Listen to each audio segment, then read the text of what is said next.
Salam, hər vaxtınız xeyir olsun. Bugün avqust ayının 21-i, saatlarımız 10'u göstərir. TNS TV-də xəbər saatıdır. Sizinlə mənəm Hürü Əliyeva. Dünyada və ölkədə baş verən xəbərlərdən sizi mən xəbərdar edəcəm. Keçid alaq xəbərlərə.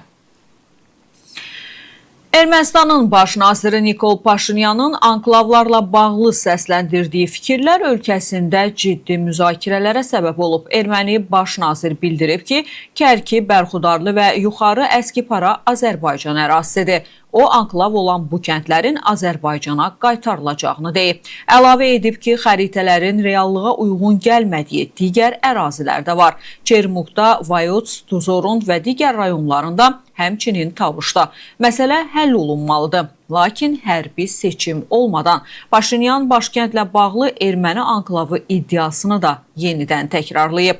Ermənistan müxalifəti baş nazirin açıqlamasını Azərbaycana yeni ərazilərin qaytarılacağının anonsu kimi qiymətləndirir. Respublika Partiyasının sözçüsü Eduard Şarmazanov Ermənistan hakimiyyətinin güzəşt seriyasını davam etdirdiyini iddia edib.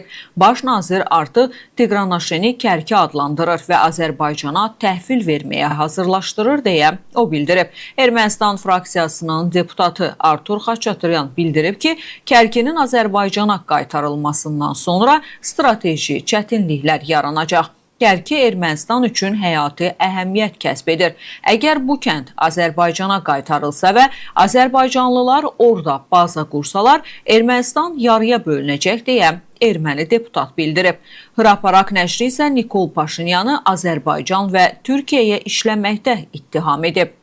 Nəşr yazır ki, Ermənistan hakimiyyəti təkcə anklavları yox, sərhəd bölgəsində bir çox ərazini də Azərbaycana qaytaracaq. Ermənistanın baş nazirinə qarşı səslənən bu ittihamlar revanşistlərin təbliğat kampaniyasının tərkib hissəsidir. Paşinyan əslində erməni ictimaiyyətinə reallığı çatdırmağa çalışır. Çünki Kərki və Qazaxın 3 anklav kəndi Azərbaycana məxsusdur. Bununla yanaşı SSR dövründə bir çox ərazimiz otlaq və əkin sahəsi adı altında ermənilərə verilib. Qarabağın işğalı dövründə isə Ermənistan sərhəddin bir çox hissəsini qanunsuz olaraq irəli çəkib. Bütün bu məsələlər delimitasiya prosesində həll ediləcək və həm anklav kəndlər, həm də sərhəd bölgəsindəki ərazilər Azərbaycana qaytarılacaq.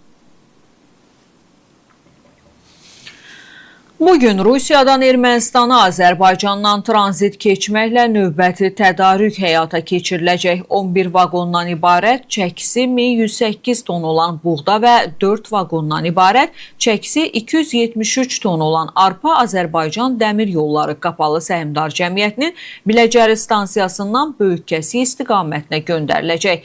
İndiyə qədər Rusiyadan Ermənistana Azərbaycandan tranzit keçməklə 47 min tondan çox taxıl, 9.000 tona yaxın gübrə, 1136 ton propan, 133 ton alüminium, 1114 ton kömür və 67 ton taxta göndərilib. Eyni zamanda indiyə qədər Azərbaycandan Ermənistana 15.000 tona yaxın dizel, 5.000 tona yaxın 92 və 95 markalı benzin ixrac olunub. Prezident İlham Əliyevin tapşırığına uyğun olaraq işğaldan azad edilmiş ərazilərə böyük qayıdış prosesi davam edir. Xankəndi şəhərinin Kərkicahan qəsəbəsinə, Xocalı rayonunun Badara, Xanyurdu, Xanabad, Ballıca, Təzəbinə kəndlərinə və Ağdərə rayonunun Kolataq, Həsənriz, Aşağı Ortataq, Çapar kəndlərinə köç edənlər Respublikanın müxtəlif bölgələrində, əsasən yataqxanalarda, sanatoriyalarda və inzibati binalarda müvəqqəti məskunlaşmış ailələrdir. Bu mərhələdə Xankəndi şəhərinin Kərkicahan qəsəbəsinə 8 ailə 36 nəfər, Xocalı rayonunun Badara kəndinə 5 ailə 13 nəfər, Xanyurdu kəndinə 4 ailə 10 nəfər, Xanabad kəndinə 8 ailə 31 nəfər, Ballıca kəndinə 3 ailə 8 nəfər, Təzəpinə kəndinə 14 ailə 71 nəfər, Ağdərə rayonunun Kolataq kəndinə 12 ailə 36 nəfər, Həsənriz kəndinə 6 ailə 30 nəfər, Aşağı Ortataq kəndinə 12 ailə 49 nəfər, Çapar kəndinə 15 ailə 51 nəfər köçürülüb.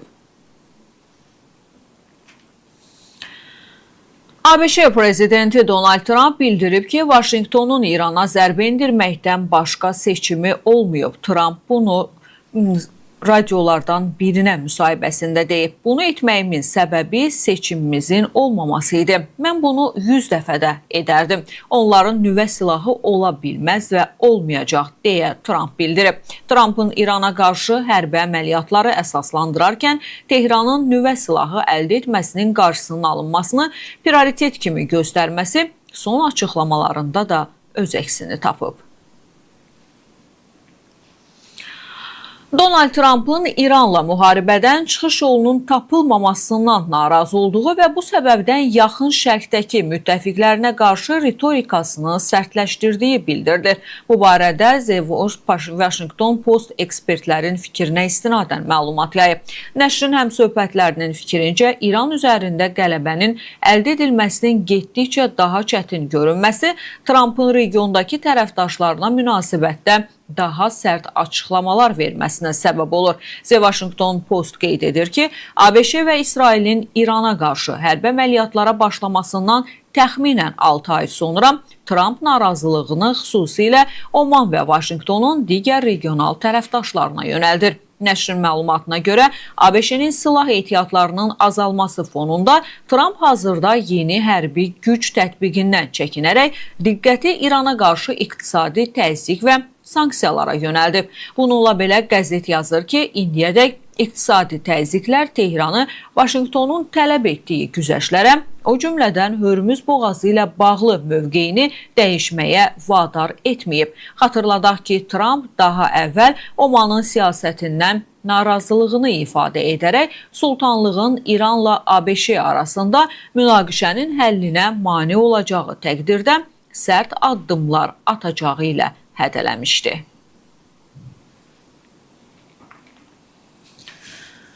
ABŞ vitse-prezidenti J.D. Vance bildirib ki, Vaşinqtonun İrana qarşı elan etdiyi iqtisadi təzyiq kampanyasına Tehranın nə qədər müddət davam gətirə biləcəyini proqnozlaşdırmaq çətindir. O bunu Newsmax telekanalına müsahibəsində deyib.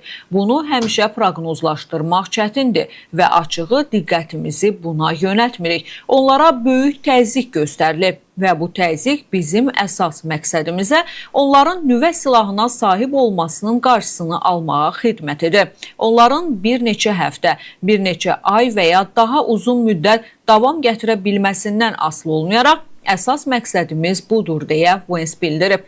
Çərşənbə günü ABŞ prezidenti Donald Trump İrana qarşı görünməmiş miqyasda iqtisadi müharibə və təcrid kampaniyasına başladığını açıqlayıb. ABŞ lideri həmçinin xəbərdarlıq edib ki, Tehranı dəstəkləyən ölkələr, maliyyə institutları, şirkətlər, hava limanları və ya dövlət qurumları ABŞ tərəfindən ciddi iqtisadi nəticələrlə üzləşəcək. Ağ Ev rəhbəri Donald Trump bildirib ki, Vaşinqtonla dost münasibətlərində olan yaxın şərq ölkələrindən bəziləri ABŞ və İsrailin İranla münaqişəsində yarımtərəfsiz mövqe tutublar. Trump bunu radioya müsahibəsində deyib. Bu başlayanda hamının təəccübünə səbəb olacaq şəkildə onlar bir növ yarımtərəfsiz ölkələrə raket zərbələri endirməyə başladılar. Səudiyyə Ərəbistanına, Qətərə, Birləşmiş Ərəb Əmirliklərinə, Küveytə, Bəhreynə zərbələr indirdilər, deyə Donald Trump bildirib. Daha əvvəl İranın Səudiyyə Ərəbistanı, Qətər, Küveyt, Bəhreyn və Birləşmiş Ərəb Əmirlikləri də daxil olmaqla Fars körfəzi hövzəsində yerləşən bir sıra ölkələrdəki obyektlərə zərbələr endirdiyi barədə məlumat verilmişdi. ABŞ Maliyyə naziri Scott Bessent ölkə iqtisadiyyatının dövlət borcundan daha sürətlə böyüməsinə imkan verəcək planı həyata keçirir. Bunu ABŞ vitse-prezidenti J.D. Vance Newsmax telekanalına müsahibəsində deyib. Scott Bessent möhtəşəm maliyyə naziridir. Onun çox düşünülmüş planı var və ABŞ prezidenti də bu planı tam dəstəkləyir. Məqsəd ABŞ iqtisadiyyatının dövlət borcundan daha sürətlə böyüyəcəyi bir vəziyyətə nail olmaqdır, deyə Vance bildirib. Vitse-prezident planın təfərrüatlarını açıqlamayıb. Bununla belə o qeyd edib ki, ABŞ administrasiyası dövlət borcu problemini həlli ilə hər gün məşğul olur. West-End də ABŞ-nin 40 trilyon dollara çatan dövlət borcunun iqtisadi artım hesabına azaldıla biləcəyini bildirib. O eyni zamanda administrasiyanın dövlət xərclərinin optimallaşdırılması və qənaət imkanlarının araşdırılması istiqamətində çalışdığını da deyib. Özəl şirkət Yaxın Şərqdə ABŞ-nin neft obyektlərini mühafizə edəcək. Autonomous Power Corporation şirkəti Powerus brendi ilə fəaliyyət göstərərək Yaxın Şərqdə neft-qaz infrastrukturunun pilotsuz uçuş aparatlarının hücumlarından qorunması üçün sistemlərin tədarükünə dair 22,3 milyon dollarlıq müqavilə imzalayıb. Sistemlər pilotsuz uçuş aparatlarının aşkarlanmasını, izlənməsini və təsnifatını, həmçinin mümkün təhdidlər barədə erkən xəbərdarlığı təmin edəcək. Müqavilə çərçivəsində avadanlıq və proqram təminatının tədarükü, sistemlərin quraşdırılması və 2 il müddətində texniki xidməti nəzərdə tutulur. Şirkət sifarişçinin adını və sistemlərin yerləşdiriləcəyi konkret əraziləri açıqlamayıb. Gələcəkdə kompleksin pilotsuz uçuş aparatlarının qarşısının alınması və zərərsizləşdirilməsi üçün əlavə texnologiyalarla təchiz edilməsi də mümkündür. ABŞ-nin Alyaska ştatının qərbində göyərtəsində 8 nəfərin olduğu təyyarə qəzaya uğrayıb. Bu barədə ABŞ Milli Nəqliyyat Təhlükəsizliyi Şurası məlumat yayıb. Qeyd olunub ki, təyyarədə 2 pilot və 6 sərnişin olub. Məlumata əsasən təyyarə Anchorage şəhərindən havaya qalxıb və Cap Newham ərazisində qəzaya uğrayıb. Hazırda hadisə yerində axtarış, xilas etmə işləri aparılır. Təyyarədə olan şəxslərin vəziyyəti ilə bağlı hələlik heç bir məlumat verilməyib. Qəzanın səbəbləri və digər təfərrüatlar araşdırılır.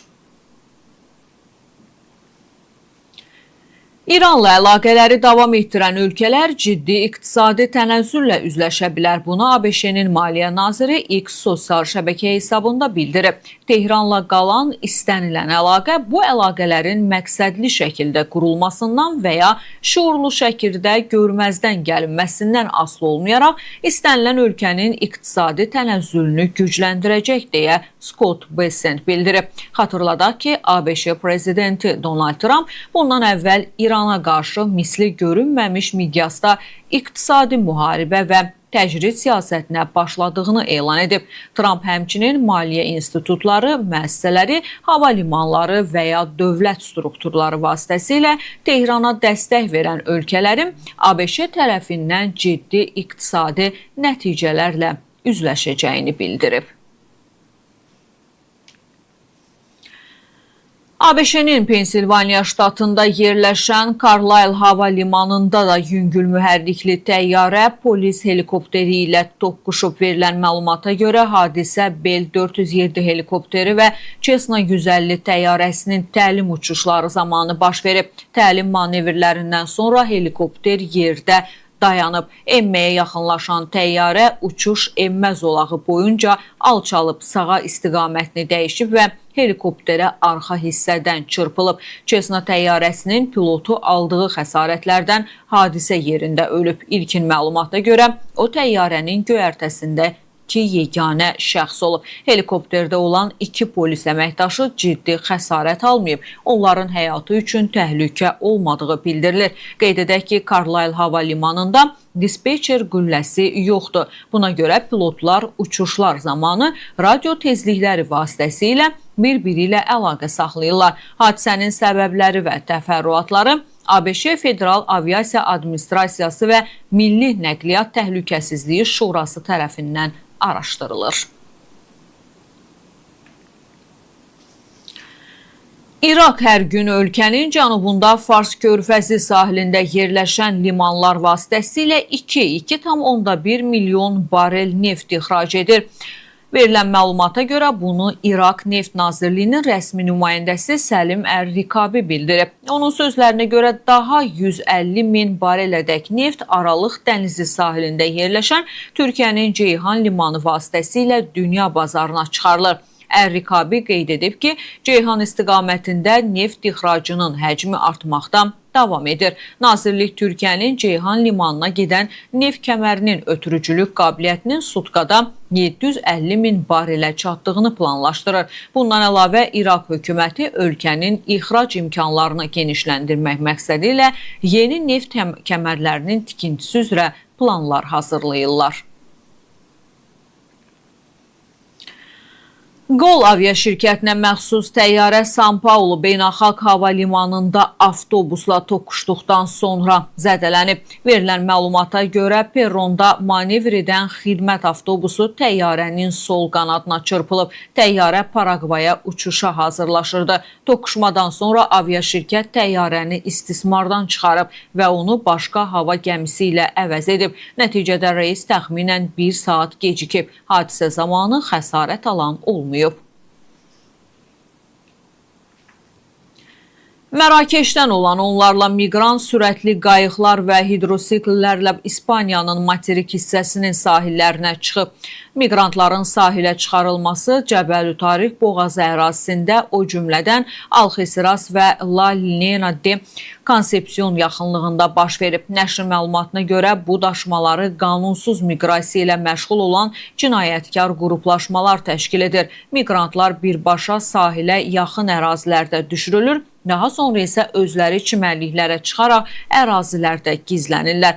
Avqustun 17-sində Alxesirasda səhər tezdən Punta Carnero mayakının yaxınlığında Kala Sekreta körfəzinə qayıqla gələn Şimali Afrika ölkələrindən olan 4 miqrant saxlanılıb. Şahidlərin sözlərinə görə qayığın göyərtəsində 15-20 nəfər olub. Bu səbəbdən digər miqrantların əksəriyyəti hələ də azadlıqdadır. Həmin gün yaxınlıqdakı əraziyə daha bir qayıq gəlib, lakin onun göyərtəsində neçə nəfərin olduğu dəqiq müəyyənləşdirilməyib. Bundan əvvəl cinayətkar qruplaşmalar miqrantların İspaniyanın materik hissəsinə keçirilməsi üçün Seutanı tranzit məntəqəsi kimi istifadə etməyə başlayıblar. İyulun sonunda 10 minlərlə Mərakeş vətəndaşı İspaniyanın Seuta şəhərinə qanunsuz şəkildə keçib. Bu, İspaniya Ali Məhkəməsinin qanunsuz miqrantların dərhal deportasiya edilməsini qadağan edən və hakimiyyət orqanlarını onlarla sığınacağı üçün müraciət etmək imkanı yaratmağa məcbur edən qərarından sonra baş verib.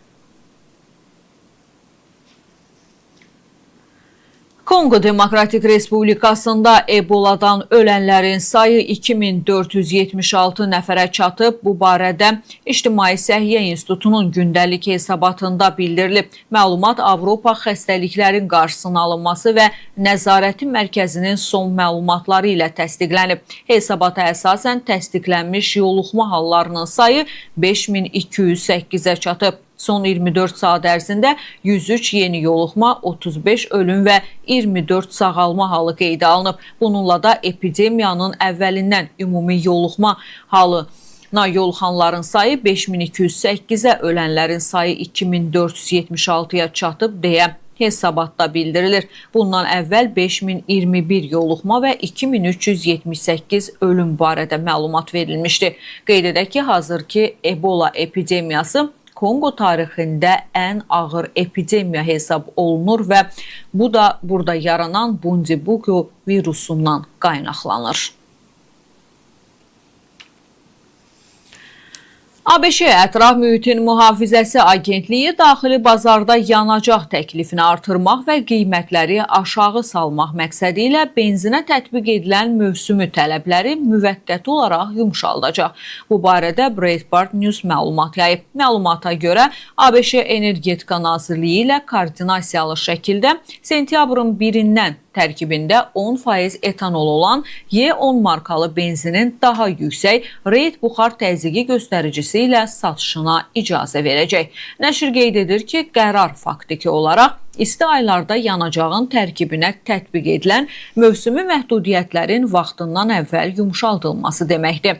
ABŞ hakimiyyətinin hesablamalarına görə dəyişiklik daxili bazara gündəlik əlavə 100 minlərlə barel həcmində benzin çıxarılmasına imkan verə və yanacaq doldurma məntəqələrində qiymətlərin aşağı düşməsinə kömək edə bilər. Müvəqqəti istisna sentyabrın 1-dən 15-nə də qüvvədə olacaq. Daha sonra havaların soyuması ilə əlaqədar benzin üçün mövsümü tələblər onsuz da yumuşaldılmağa başlayacaq. Amerika Avtomobil Assosiasiyasının məlumatına görə hazırda ABŞ-də 1 qallon benzinin orta qiyməti $4,1. Bir il əvvəl isə bu göstərici $3,1 təşkil edib. SpaceX şirkətinin rəhbəri Elon Musk ABŞ-nin dövlət borcunun $50 trilyon çatacağı təqdirdə ölkə iqtisadiyyatının ciddi problemlərlə üzləşə biləcəyi barədə fikirlə razılaşıb. Elon Musk bu barədə X sosial şəbəkəsində məlumat paylaşıb. Musk istifadəçilərdən birinin ABŞ-nin dövlət borcunun artım dinamikasını əks etdirən qrafikinə münasibət bildirib. Həmin paylaşımda dövlət borcunun 2030-cu ildə $50 trilyon çatacağı və bundan sonra ABŞ üçün vəziyyətin kəskin pisləşəcəyi istisna olunmur və qrafik doğrudur deyə Musk paylaşımını şərh edərkən bildirib. Qeyd edək ki, bu həftə ABŞ-nin dövlət borcu tarixdə ilk dəfə $40 trilyon ötüb. Son 10 ildən az müddətdə ölkənin borcu təxminən $20 trilyon artıb. Peterson Beynəlxalq İqtisadiyyat Universitetinin hesablamalarına görə dövlət xərcləri və ya vergi siyasətində islahatlar həyata keçirilməzsə, ABŞ-nin dövlət borcu qarşıdakı 6 il ərzində $50 trilyon çata bilər.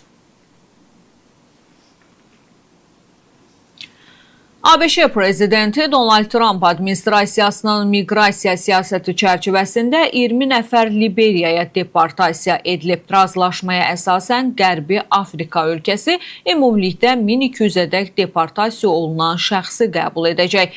İlk 20 nəfərlik qrup avqustun 20-sində Liberiyanın paytaxtı Monroviya yaxınlığındakı Roberts Beynəlxalq Hava Limanına çatıb. Liberiyanın informasiya naziri Caroline Mekpia bildirib ki, ölkənin qəbul edəcəyi 1200 nəfər arasında Afrika ilə yanaşı Şimali və Cənubi Amerika, həmçinin Karib hövzəsi ölkələrinin vətəndaşları da olacaq. Liberiyanın ədliyyə naziri Nato Oswald Twain sözlərinə görə deportasiya edilənlərin əksəriyyəti ABŞ-də miqrasiya qaydalarının pozulması ilə bağlı hüquq pozuntularına yol verib. Onların istədikləri halda Liberiyaya sığınacaq üçün müraciət edə biləcəkləri bildirilib. Razılaşma çərçivəsində Vaşinqton Liberiya vətəndaşlarına verilən ABŞ ziyarətçi vizalarının müddətini 12 aydan 36 aya qədər uzatmaqla razılaşıb. ABŞ həmçinin Liberiyaya $124 milyon yardım göstərməyi də öhdəsinə götürüb. The Guardian yazır ki, Trump administrasiyası miqrantların öz ölkələri deyil, üçüncü dövlətlərə deportasiyası praktikasını genişləndirib. Refuge International və Human Rights First təşkilatının hesablamalarına əsasən avqustun əvvəlinədək ABŞ administrasiyası azı 35 ölkə ilə bu istiqamətdə razılaşmalar əldə edib və təxminən 23 min nəfəri 26 ölkəyə göndərib. Liberiya ilə razılaşma isə bu siyasət çərçivəsində indiyədək əldə olunmuş ən böyük razılaşmalardan biri hesab olunur. Mərkəzi Afrika Respublikasının qərbində Kustar üsulla fəaliyyət göstərən qızıl mədəninin çökməsi nəticəsində 100-dən çox insan həlak olub. Bu barədə The Guardian yerli rəsmilərə və yardım təşkilatlarının nümayəndələrinə istinadən məlumat yayıb. Hadisə ölkənin Kamerunla sərhəddinə yaxın Babua şəhərindən təxminən 50 kilometr məsafədə yerləşən Zamboye kəndində qeydə alınıb. İlkin məlumata görə sürüşmə nəticəsində mədənin bir neçə yeraltı tuneli çöküb və çoxsaylı insan torpaq altında qalıb. Xilas etmə işlərində iştirak edən Qırmızı Xaç könüllüsü Gervais Qanagoro bildirib ki, dağıntılar altından 100-dən çox meyit çıxarılıb. Yerli Mədən Assosiasiyasının yüksək vəzifəli nümayəndəsi də bu rəqəmi Reutersə təsdiqləyib. Hadisə yerində olan mədənçi Cedric Mubango baş verənləri fəlakət adlandıraraq torpağın tamamilə çöktüyünü və insanların torpaq altında qaldığını deyib. Xilas etmə qrupları həm meyitlərin çıxarılması, həm də sağ qalanların tapılması istiqamətində işləri davam etdirirlər. Ölənlər arasında Mərkəzi Afrika Respublikası və Kamerun vətəndaşlarının olduğu bildirilir. Rəsmilər ölənlərin sayının arta biləcəyini istisna etmirlər. Hadisə zamanı mədəndə neçə nəfərin olduğu isə hələ ki dəqiq məlum deyil.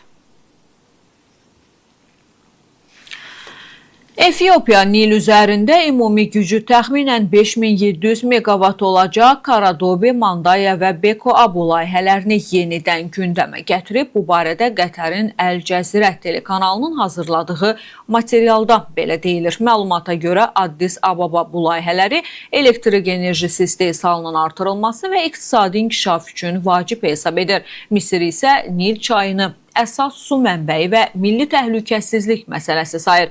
Qahirə xüsusilə quraqlıq dövründə bəndlərdən suyun buraxılması ilə bağlı narahatdır və Efiopiyadan bu proseslə bağlı məcburi qaydalar, məlumat mübadiləsi və əvvəlcədən xəbərdarlıq mexanizmləri tələb edir. Məsələ Efiopiyanın 2025-ci ilin sentyabrında Böyük Efiopiya intibah bəndini istifadəyə verməsindən sonra daha da aktuallaşıb.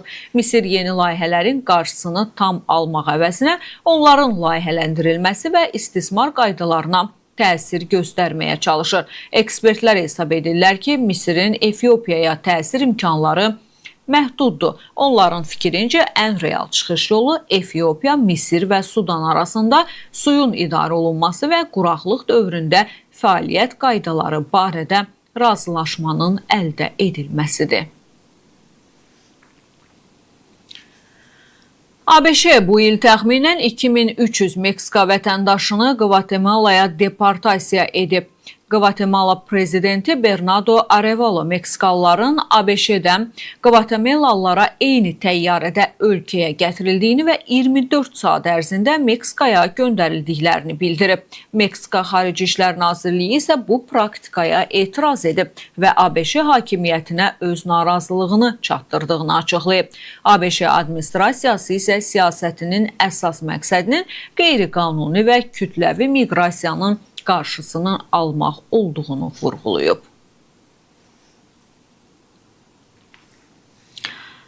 Türkiyənin Şərqi Aralıq dənizində hərbi dəniz qüvvələrinin fəaliyyətini artırdığı bildirilir. İsrailin 12-ci kanalının məlumatına görə son dövrlərdə beynəlxalq sularda Türkiyəyə məxsus hərbi gəmilərin bölgədən keçən İsrail gəmilərinə yaxınlaşdığı bir neçə hal qeydə alınıb. Məlumata görə bu yaxınlaşmaların heç biri qarşıdurma və ya digər insidentlərlə nəticələnməyib. Bununla belə İsrail tərəfi hadisələri Ankaranın bölgədə hərbi və siyasi fəallığını davam etdirmək niyyətinin göstəricisi kimi qiymətləndirir. İsrail mediası hesab edir ki, Türkiyənin Şərqi Aralıq dənizində artan hərbi iştirakı Ankara ilə Tel-Əviv arasında onsuz da gərgin olan münasibətlər fonunda xüsusi diqqət çəkir.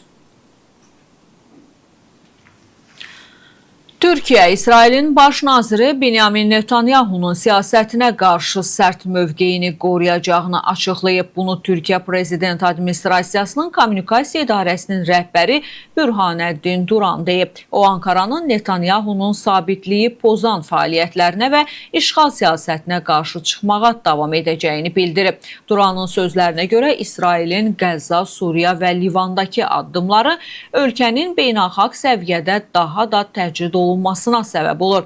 O vurğulayıb ki, Türkiyə Suriyaya dəstəyini davam etdirəcək və yaxın şərqdə iki dövlətli həllin əldə olunması istiqamətində səylərini qoruyacaq.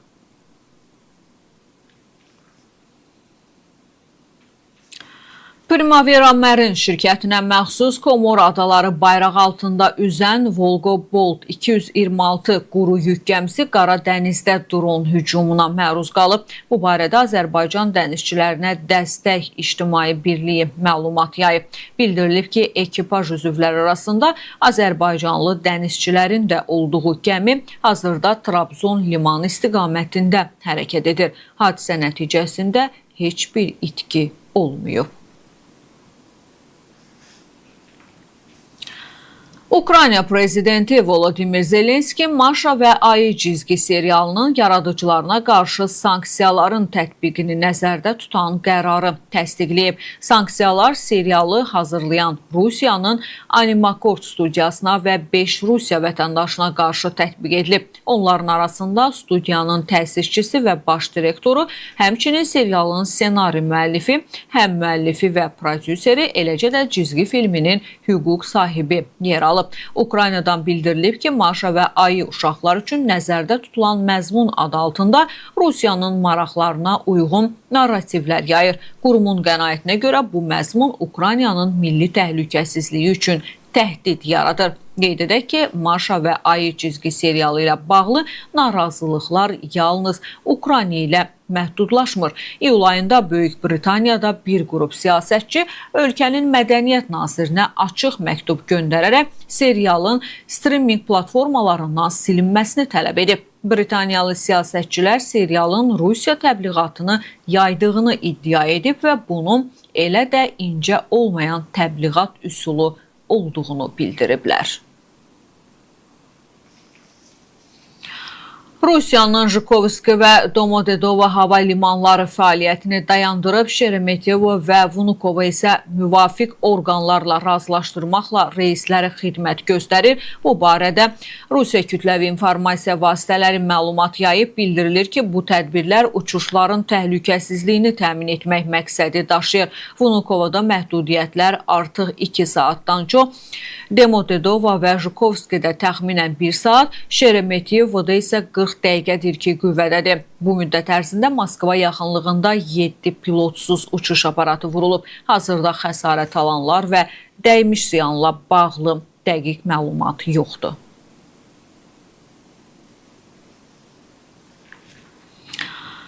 Şimali Koreyanın Rusiyaya daha ağır ballistik raketlər, o cümlədən Hwasong-11C raketləri verdiyi iddia olunur. Ukraynanın Baş Kəşfiyyat İdarəsinin məlumatına görə Rusiya ilk dəfə Şimali Koreyanın bu tip daha ağır ballistik raketlərini əldə edib. Şimali Koreyanın məlumatlarına əsasən KN-30 raketləri 2,5 tona qədər döyüş başlığı daşıya və 600-900 kilometr məsafədəki hədəfləri vura bilər. Məlumata görə raketlərin Rusiyada istifadəsi və texniki xidmətinin təmin edilməsi üçün təxminən 90 nəfər Şimali Koreya mütəxəssisi Voronezh vilayətinə göndərilib. Onların Rusiyada 6 raket buraxılış qurğusuna qədər xidmət göstərdiyi bildirilir. Yaponiyada bugün ölüm hökmü icra edilib. Yaponiya İctimai Televiziyasına istinadən verilən xəbərə görə bu, ölkədə 2025-ci ilin yayından bəri həyata keçirilən ilk edamdır. Bundan əlavə, bu 2025-ci ilin payızında Sanaya Takaichinin rəhbərlik etdiyi hökumətin formalaşmasından sonra Ədliyyə Nazirliyinin icrasına göstəriş verdiyi ilk ölüm hökmü olub. Hakimiyyət orqanları hökmün hansı cinayət işi üzrə icra edildiyini hələlik açıqlamayıb. Yaponiyada ölüm hökmü asılma yolu ilə həyata keçirilir. Qeyd edək ki, Yaponiyada ölüm hökmünün saxlanılması cəmiyyətdə geniş dəstəyə malikdir. Yaponiya hökumətinin 2025-ci ildə keçirdiyi sorğuya əsasən ölkə əhalisinin 80%-dən çoxu ölüm hökmünün saxlanılmasının tərəfdarıdır. Respondentlərin 16,5% isə ölüm hökmünün ləğv edilməsini dəstəkləyib. Ermənistanın Rusiya Federasiyasındakı fövqəladə və səlahiyyətli səfiri Gurgen Arsenyan Moskvadakı vəzifəsini davam etdirməyəcək. Bu barədə qəzet məlumat yayıb. Məlumata görə Nikol Paşinyan onu geri çağırmaq qərarına gəlib və hökumətdəki mənbələr bu qərarın dönməz olduğunu bildirib. Arsenyanın yerinə kimin gələcəyi hələ ki bəlli deyil. Hazırda hətta dəqiq bir namizəd belə yoxdur. Nikol Paşinyan gərgin Ermənistan-Rusiya münasibətlərini normallaşdıra bilməyəcəyi üçün Arsenyanın işindən narazıdır. Bu arada Paşinyanın özünün Vladimir Putinlə münasibətləri normallaşdıra bilməməsi də faktdır. Bunun əsas parlaq epizodlarından biri də Rusiya prezidentinin parlament seçkilərindən sonra Paşinyanı təbrik etməməsidir. Qəzet Arsenyanın geri çağırılması ilə bağlı rəsmi izahat almağa çalışıb. Xarici İşlər Nazirliyi məsələnin onların səlahiyyətlərinə aid olmadığını bildirib və prezident administrasiyası ilə əlaqə saxlamağı tapşırıb. Prezident administrasiyası məsələni hökumətə ünvanlamağı təklif edib. Baş nazirin sözçüsü isə sualı rəsmi olaraq cavablandırmayıb. Lakin hökumət mənbələri iddia edir ki, Gurgen Arsenyanın geri çağırılması artıq dönməz bir reallıqdır. Moskvaya kimin göndəriləcəyi və səfirin dəyişdirilməsinin hələ Paşinyan-Putin səviyyəsində belə həll olunmayan siyasi problemi həll edib etməyəcəyi belə hələ ki məlum deyil. Avqustun 20-sində Peruda baş verən 7,2 bal magnitudalı zəlzələ nəticəsində azı 3 nəfər xəsarət alıb. Bu barədə ölkənin Milli Mülki Müdafiə İnstitutu məlumat yayıb. Səhiyyə Nazirliyinin əməliyyat qərargahı hazırda Korakora xəstəxanasında tibbi yardım göstərilmiş 3 yaralı barədə məlumat verib. Məlumata görə yeraltı təkanlar nəticəsində 20-dən də çox binaya ziyan dəyib. Peru Geofizika İnstitutundan bildiriblər ki, güclü zəlzələ Cənubi Amerika ölkəsinin mərkəz hissəsində yerləşən Ayacucho departamentinin Korakora şəhərindən 35 kilometr şimalda qeydə alınıb. Yeraltı təkanların ocağı 108 kilometr dərinlikdə yerləşib. Qeyd edək ki, daha əvvəl Avropa Aralıq Dənizi Seysmoloji Mərkəzi Peruda 6,6 bal gücündə zəlzələ baş verdiyi barədə məlumat yaymışdı. Yerli xəbərlərlə davam edirik, amma xəbərlərə keçməmişdən əvvəl bir daha xatırladım ki, kanalımıza abunə olun ki, xəbərlərdən daha tez xəbər tuta biləsiniz. Davam edirik. Salyan rayonunda ölümlə nəticələnən yol nəqliyyat hadisəsi baş verib. Hadisə Ələ-Tastara avtomobil yolunun Salyan rayon ərazisindən keçən hissəsində qeydə alınıb. Hyundai markalı minik avtomobilinin idarəetmədən çıxaraq yol kənarına aşması nəticəsində Səlbi Əliyeva həyatını itirib. Qəzada xəsarət alan Mahirə Sədli və Tahir Əsədov Salyan rayon mərkəzi xəstəxanasına yerləşdiriliblər. Faktla bağlı araşdırma aparılır. Bərdə rayonunda 54 yaşlı kişini elektrik cəryanı vuraraq öldürüb. Hadisə rayonun Mollalı kəndində qeydə alınıb. Belə ki, kənd sakini Mahir Həsənov fərdi təsərrüfatında mal-qaranı yemləyən zaman tövlədə olan sərinkeşin naqilindəki açıq hissəyə toxunub və onu elektrik cəryanı vurub. Nəticədə Mahir Həsənov hadisə yerində dünyasını dəyişib. Faktla bağlı araşdırma aparılır. Azərbaycanda 2025-ci il və 2026-cı ilin birinci rübü üzrə turizm gəlirləri, turist ayı və gecələmələrə dair göstəricilər açıqlanıb. Dövlət Turizm Agentliyindən məlumat verilib. 2025-ci ildə Bakı şəhərində turizmdən 3 milyard 251 milyon 511 min manat gəlir əldə olunub. Gecələmələrin sayı 47 milyon 249 min 126 təşkil edib. Qəbələdə turizm gəliri 233 milyon 801 min manat, gecələmələrin sayı isə 2 milyon 760 min 724 olub. Naxçıvanda turizm gəliri 196 milyon 906 min manat, gecələmələrin sayı 3 milyon 129 min manat olub. 2026-cı ilin birinci rübündə Bakıda turizm gəliri 743 milyon 21 min manat, gecələmələrin sayı isə 11 milyon 457 min 571 olub.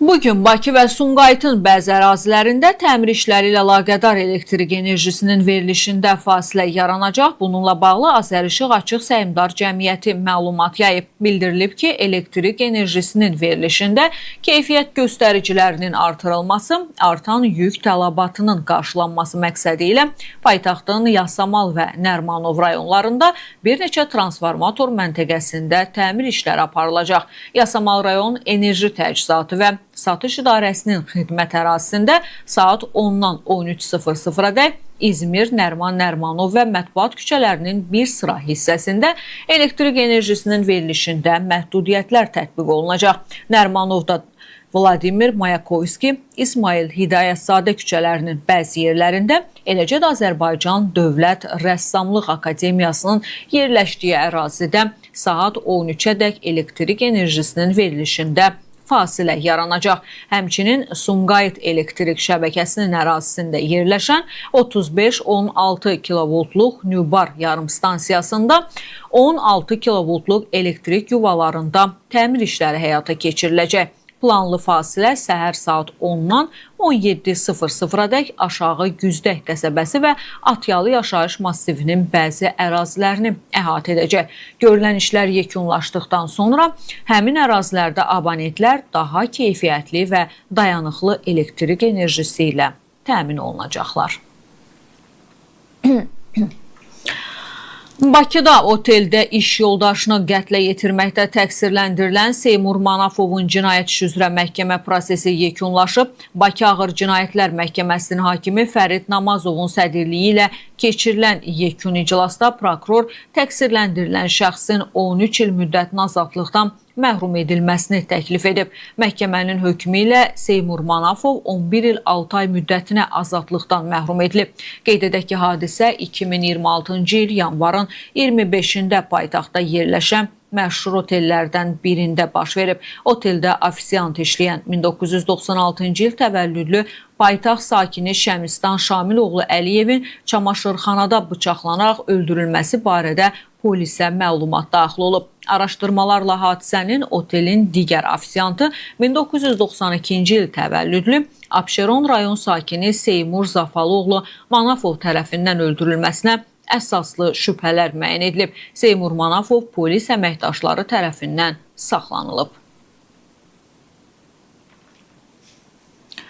Abşeron rayonunun Xırdalan şəhəri Nəcibə Məlikova küçəsində Rasif Abdullayev qətlə yetirilib. Qətlə yetirilən şəxsin qardaşı Rusif Abdullayevin sözlərinə görə hadisə yaşadıkları evin qarşısında qonşusu ilə söhbət etdiyi vaxt baş verib. Həmin vaxt qonşuluqda yaşayan Ayxan Aslanov küçədə mobil telefonla danışırmış. Rusif Abdullayevin evin yaxınlığında olmasından narahatlıq keçirən Ayxan onun ərazidən uzaqlaşmasını istəyib. Nəticədə tərəflər arasında mübahisə yaranıb. İddiaya görə Ayxan Aslanov dostu Ceyhun Cəbrailovu hadisə yerinə çağırıb. Ceyhun Cəbrailov Rusif Abdullayevi döyərək ona xəsarət yetirib. Həmin vaxt evə gələn Rusifin qardaşı Rasif tərəfləri ayırmağa çalışıb. Bu zaman Ceyhun Cəbrailov Rasifə 2 bıçaq zərbəsi vurub. Rusif Abdullayev bildirib ki, o qardaşının öldürüldüyünü öz gözləri ilə görüb. Qeyd edək ki, qətlə yetirilən şəxsin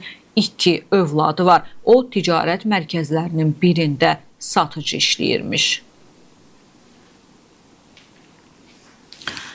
Abşeron rayonunda müxtəlif vaxtlarda 6 avtomobildən pul vəsaitləri, mobil telefonlar və səs gücləndiricilər, eləcə də digər qiymətli əşyalar oğurlanıb. Bu barədə Daxili İşlər Nazirliyindən məlumat verilib, bildirilib ki, Abşeron rayon polis idarəsi əməkdaşlarının keçirdikləri tədbirlərlə talama cinayətini törətməkdə şübhəli bilinən əvvəllər məhkum olunmuş 32 yaşlı Mikailov müəyyən edilərək saxlanılıb. Araşdırmalarla onun rayon ərazisində yerləşən 2 marketdən oğurluq etdiyi də məlum olub. Qeyd edilən faktlarla bağlı araşdırma aparılır.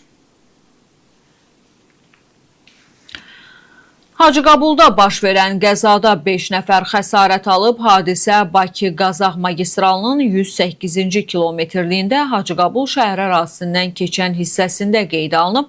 Belə ki, Mercedes Vito markalı mikroavtobusla KAMAZ toqquşub. Nəticədə mikroavtobusda olan 5 nəfər müxtəlif dərəcəli bədən xəsarətləri alaraq Şirvan şəhər xəstəxanasına aparılıblar. Hadisənin baş vermə səbəbləri araşdırılır. Qabaqcadan əlbir olaraq vətəndaşın evindən oğurluq etməkdə təqsirləndirilən dəstə üzvləri Elvin Həbibli, Rövşən Umudov, Ülvi Əskərov və Vəfa Həsənovanın cinayət işi üzrə məhkəmə prosesi yekunlaşıb. Prokuror məhkəməyə təqsirləndirilən şəxslərdən Elvin Həbibli, Rövşən Umudovun 7 il 6 ay, Ülvi Əskərovun 9 il, Vəfa Həsənovanın 7 il müddətinə azadlıqdan məhrum edilməsini təklif edib. Vəkillər müdafiə çıxış etdikdən sonra təqsirləndirilən şəxslərə son söz deyiblər. Məhkəmə müşavirəyə gedib, qayıtdıqdan sonra isə hökm elan olunub. Hökmə əsasən təqsirləndirilən şəxslərdən Elvin Həbibli, Rövşən Umudov 7 il, Ülvi Əsgərov 9 il, Vəfa Həsənova 6 il 6 ay müddətinə azadlıqdan məhrum edilib. Qeyd edək ki, içlərində qadın da olan dəst üzvləri qabaqcadan əlbir olaraq yaşayış sahəsinə və saxlanc yerinə qanunsuz daxil olaraq özgənin külli miqdarda əmlakını gizli şəkildə talayaraq oğurluq ediblər. Belə ki, dəstə üzvləri 15 oktyabr 2024-cü il tarixində 25 oktyabr 2024-cü il tarixədək olan müddət ərzində gecə saatlarında davamlı olaraq Azər Cabbarova məxsus bağ evinin hasarından aşıb həyətə giriblər. İttiham aktında göstərilir ki, dəst üzvləri həyətdə yerləşən saxlanc yeri olan ambardan 4800 manat dəyərində 100 ədəd dəmir borular, 4 ədəd hər birinin qiyməti 200 manat olmaqla 800 manat dəyərində dəmir barmaqlıqlar, evə qanunsuz daxil olmaqla oradan Ukrayna istehsalı olan 16500 manat dəyərində 300 ədəd çay servis dəsti, Ukrayna istehsalı 18000 manat dəyərində 18000 ədəd nəlbəki, 500 manat dəyərində olan İran istehsalı 3 lampalı lüstur, 1400 manat dəyərində 70 ədəd Rusiya istehsalı azbest dam örtükləri, 2400 manat dəyərində 4000 ədəd yemək boşqabı, 81000 manat dəyərində 1800 ədəd fincan dəsti və digər bu kimi qiymətli əşyaları uğurlayıblar. Bundan sonra isə dəstə üzvləri polis əməkdaşları tərəfindən saxlanılıb. Beləliklə də Azər Cabbarova ümumilikdə 213.835 manat məbləğində külli miqdarda ziyan vurublar. Məhkəmə sığınacaqda qadınların davası ilə bağlı qərar verib, hadisə Qazangül qəsəbəsində yerləşən sığınacaq binalarından birində qeydə alınıb. 48 yaşlı Nərgiz Məmmədova qonşusu Kəminə adlı qadınla küçədə bir-birinin saçını yolub dalaşıblar. Bu zaman Nərgiz Kəminəni döyərək ona bir sıra yüngül bədən xəsarətləri yetirib. Səs-küyü eşidən qonşular müdaxilə edərək onları ayırıblar. Lakin digər qonşu 59 yaşlı Yazbahar Çobanova da Kəminənin döyüldüyünü görüb və Nərgizi vurub. Nəticədə Nərgiz də həmçinin müxtəlif dərəcəli bədən xəsarəti alıb. Faktla bağlı Nərgiz Məmmədova və Yazbahar Çobanova saxlanılıblar. Onların barəsində inzibati protokollar tərtib edilib. Nərgiz Məmmədova ifadəsində bildirib ki, ailəsindən ayrıldıqdan sonra maddi vəziyyəti ilə əlaqədar Zaqatala rayonu Qazangül qəsəbəsində yerləşən sığınacaqda yaşamağa davam edib. Onun sözlərinə görə Səadət adlı qonşusu zəng edərək "Sən mənim qızım Kəminənin haqqında nalayiq sözlər işlətmisən" deyib. Bunu araşdırmaq üçün Nərgiz həmin qonşularının qapısına gedib və burada tərəflər arasında məlum hadisə baş verib. Qonşular səs-küyə gəlib onları ayırıblar. Nərgizin iddiasına görə Yazbahar və digər 2 qonşusu da onu döyüb. Lakin Çobanova Nərgizi döymədiyini, sadəcə olaraq qonşularını ayırdıqdan sonra onu itələdiyini bildirib. Beləliklə inzibati iş üzrə 2 təqsirkar və 2 zərər çəkmiş olub. Nərgiz Məmmədova həm təqsirkar, həm də zərər çəkmiş şəxs qismində məhkəməyə çıxarılıb. Birinci zərər çəkmiş Nərgiz Məmmədova yekun çıxışında Yazbahar Çobanovadan şikayətçi olduğunu deyib. İkinci zərər çəkmiş Kəminə adlı qadın da Nərgizlə barışmadığını və şikayətçi olduğunu qeyd edib. Məhkəmənin qərarı ilə Nərgiz Məmmədova və Yazbahar Çobanova hər biri 300 manat məbləğində inzibati qaydada cərmələniblər. Bakının Suraxanı rayonunda ov silahı ilə insident törədilib. Hadisə gecə saat 22 radələrində Yeni Suraxanı qəsəbəsində qeydə alınıb. 44 yaşlı Ceyhun Aşrafov münaqişə zəminində ov tüfəngindən atəş açaraq 43 yaşlı Talih adlı şəxsə xəsarət yetirib. O xəstəxanaya çatdırılıb. Hadisəni törətməkdə şübhəli bilinən Aşrafov polis tərəfindən saxlanılıb. Hadisənin baş vermə səbəbləri araşdırılır. Şamaxıda 2 nəfərin ölüm ilə nəticələnən qəza baş verib. Hadisə Şamaxı Çuxuryurt Qazmeydan Pirbəbi avtomobil yolunun Çuxuryurt kəndi ərazisindən Qızmeydan istiqamətində hərəkətdə olarkən baş verib. Vazirin 214 markalı avtomobil idarəetməni itirib. Nəticədə avtomobil yolun sağ kənarındakı nahamar səthi çökəkliyə aşıb. Qəza zamanı avtomobildə olan sərnişin Şövkət Aslanova hadisə yerində dünyasını dəyişib. Sürücü isə Şamaxı rayon mərkəzi xəstəxanasına yerləşdirilib. O da xəstəxanada müalicə alıb və bir neçə gün sonra xəstəxanada həyatını itirib. Faktla bağlı cinayət işi açılıb, istintaq davam edir. Bərdə rayonunda ölümlə nəticələnən yol nəqliyyat hadisəsi baş verib.